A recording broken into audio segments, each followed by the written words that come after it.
Gravity is negative 32 feet per second squared. I'm going to get to this position formula. You first have to realize that our initial position we're going to claim is 0, and we're also going to start off with our initial velocity being 0 to help us out. We're going to need these two pieces of info. Okay, first of all, you need to understand that A of t is equal to the derivative of v of t. So if I want to go from A of t to v of t, I'm working from A to v to s. Do you understand the position function? A of t is equal to the second derivative of the position function. It's kind of weird. Basically, we want to go from here to here, so we got to work our way down, integrating twice. So let's set up an integral. The integral of negative 32 dt. I want to integrate this. Okay, acceleration is equal to this. I'm going to integrate this. So work my way down. What's the integral of that going to be? Well, the integral of this is going to be negative 32 t plus c. And doesn't that equal, isn't this my velocity function? My velocity function is equal to the integral of my derivative function. So my velocity is equal to negative 32t plus c. Now, how do I find c? Because if I want to go one more farther down to s, I need to find c. Well, what we set up here, didn't we say that v0 is 0? So, if v0, isn't this 0?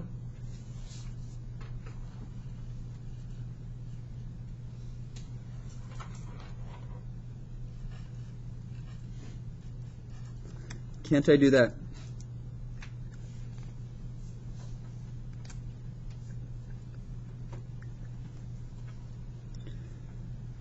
Okay.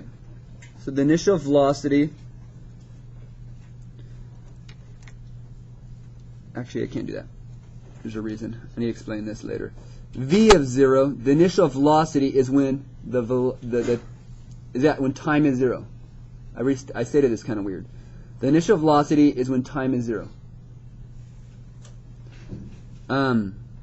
So, if we plug in 0 here, what you're going to figure out, this is kind of a twist here, I kind of messed up, because v of 0 is equal to c. Is that okay? I actually, thinking back, could I say my initial velocity is actually 0? Actually, I can't, because if I'm throwing it, isn't my initial velocity like 5 or 6 or 7? But can I say that at v of 0, my time is 0? Is that okay?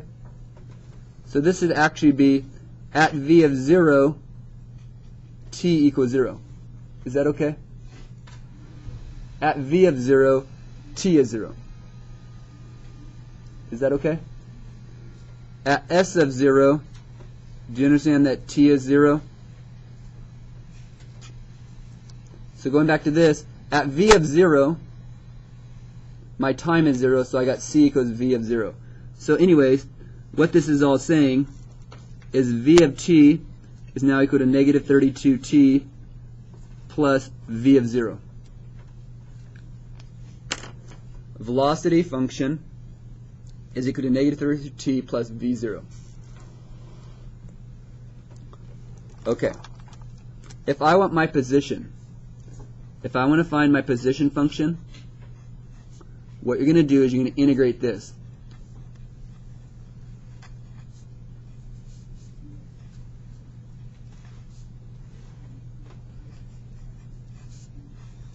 So I'm going to integrate this to get to my velocity function, my position function.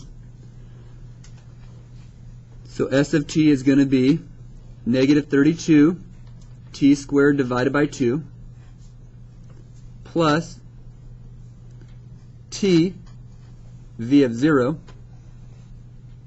or v of 0 t, I should have probably read it the other way, plus c. So we rewrite this, we now have S of t is equal to negative 16t squared plus v0t plus c. Does this look a lot like this? Yeah. Now the last thing is, remember here, S of 0 is when time is 0. Remember, I kind of wrote it messed up, but S of 0 is when time is 0. V of 0 is when time is 0. So, if I want to find, how do I say this? I'm going to plug in 0 for t.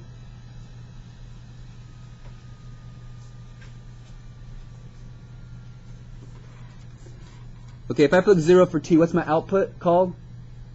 Isn't that S of 0? If I put 0 in for t, isn't my output going to be S of 0? So aren't those all zeros? So what you realize is C equals S of 0. So my answer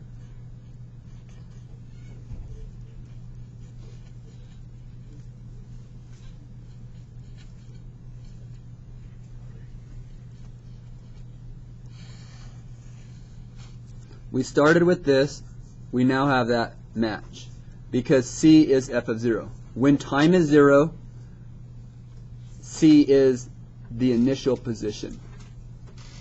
There's the formula.